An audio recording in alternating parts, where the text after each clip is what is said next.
جاننا چاہیے کہ حضرت عیسیٰ علیہ السلام کے بارے میں ان کا کیا عقیدہ ہے اور ہمارا کیا عقیدہ ہے۔ بہت سارے عیسائی فرقے یہ کہتے ہیں کہ حضرت عیسیٰ علیہ السلام خود گاڈ ہیں، نعوذ باللہ ثم نعوذ باللہ۔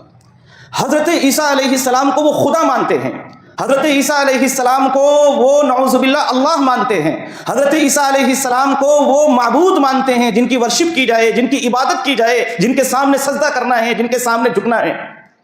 ایک فرقہ وہ ہے جو یہ کہتا ہے کہ حضرت عیسیٰ علیہ السلام اللہ تبارک و تعالیٰ کے بیٹے ہیں، بیٹے سن آف گاڈ ہیں۔ اللہ تبارک و تعالیٰ کے گھر میں نعوذ باللہ ولادت ہوئی ہے حضرت عیسیٰ علیہ السلام کی، جیسے انسانوں کے گھر میں ولادت ہوتی ہے، کسی کو بیٹا ہوتا ہے، کسی کو بیٹی ہوتی ہے، ان کا نعوذ باللہ یہ عقیدہ ہے کہ حضرت عیسیٰ علیہ السلام کی ولادت ہوئی ہے اللہ کے گھر میں، اور اللہ تبارک و تعالیٰ کے یہاں حضرت عیسیٰ علیہ السلام کی شکل میں ایک بیٹا پیدا ہوا ہے، حضرت عیسیٰ علیہ السلام اللہ کے بیٹے ہیں، یہ ان کا عقیدہ ہے،